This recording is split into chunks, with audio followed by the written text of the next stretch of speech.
one time, meron kaming client.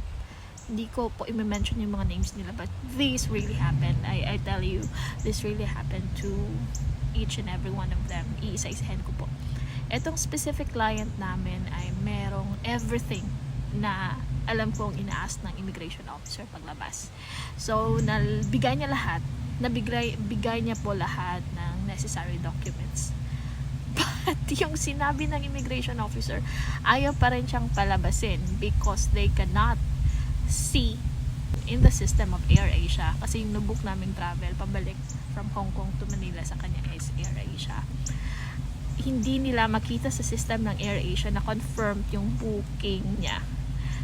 Tumawag sa akin yung client, imbiyer na siya, hindi sa akin kasi alam niya, sa lahat ng transactions namin, nakita niyo naman yung sincerity ko ata pagtulong. And by then, parang yung opening niya lang is, ate, sabi kasi, hindi daw nila makita yung booking. Alam ko naman ate, pinagkakaisahan lang nila ako. Sabi ko, ha? Anong booking yung hindi makita? Sabi ko. And then, yung pabalik po, yung return ticket ko po, yung pabalik Manila na ticket niya daw.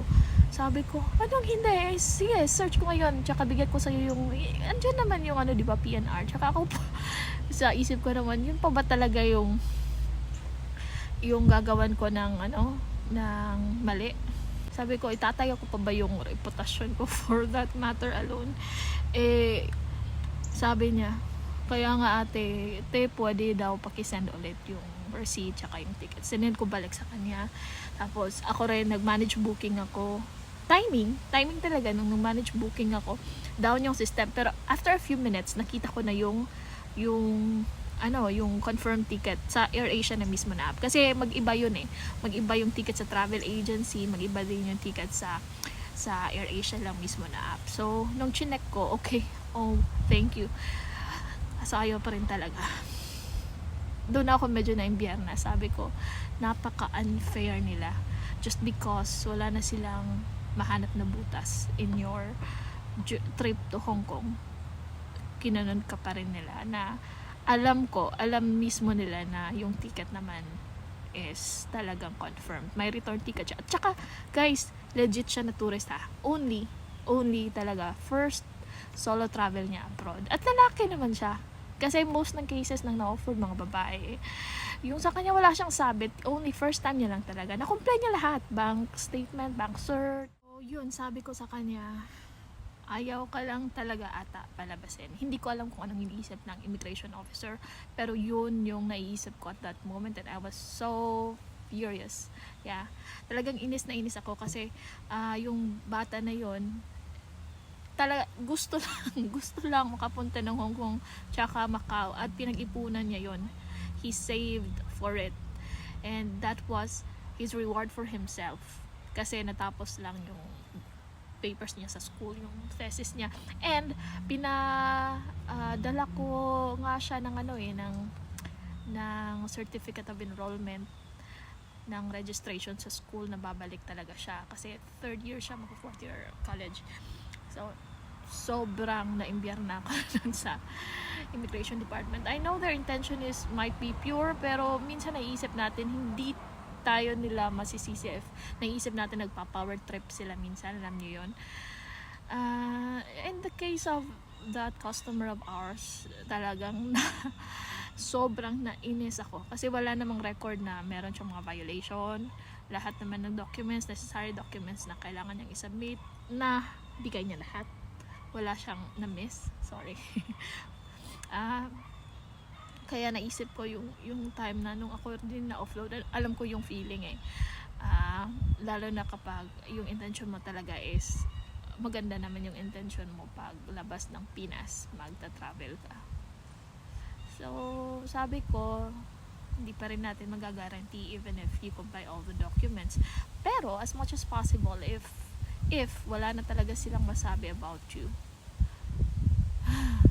paano ba yun? Nagiging sukwahe ito sa case ng isang client namin kasi nag-comply niya naman lahat, no?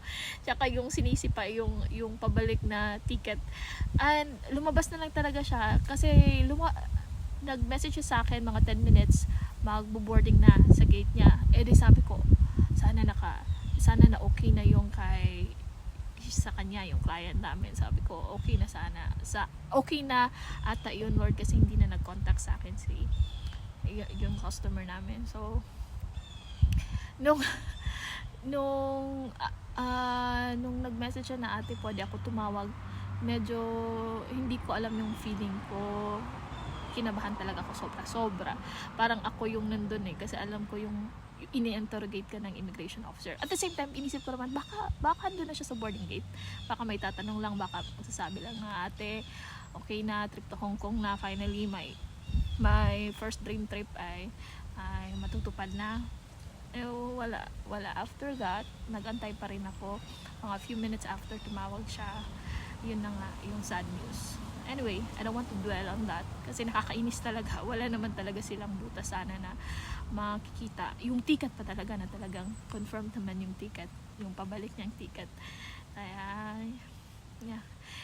Yung masasabi ko lang, prepare the documents, necessary documents na kailangan, and pray pa rin na liwanagan yung mga ulo ng officers natin. Alam ko ginagawa naman lang yung trabaho nila, pero minsan lang talaga may mga nasasagasaan na nag-comply naman ng lahat ng papers, pero ayaw pa rin palabasin. Okay, maybe in the next vlog, if you want, I will include all the checklist kung ano yung hinihinga nila if you are a first solo traveler abroad, or yung mga documents na talagang must for you to bring. Second is yung if mayroon kang sponsor, ano yung dapat mo i-comply. Kung wala kang trabaho pero may sponsor ka. And third, kung work naman yung pakay mo paglabas, dapat may legal documents, ganun. Iba yung directly hired, iba naman yung what is this? Hired by an agency. So, I hope that this vlog would still be able to help you despite the negativities na included or na mention ko dito. I really hope na gawin lang natin din yung tama when it comes to going abroad, para kahit papano wala talagang walang may masisi at wala ding regrets. If you do the right thing, then all good will come to you in the future. in the long run. Okay, hope you have a good day. Bye.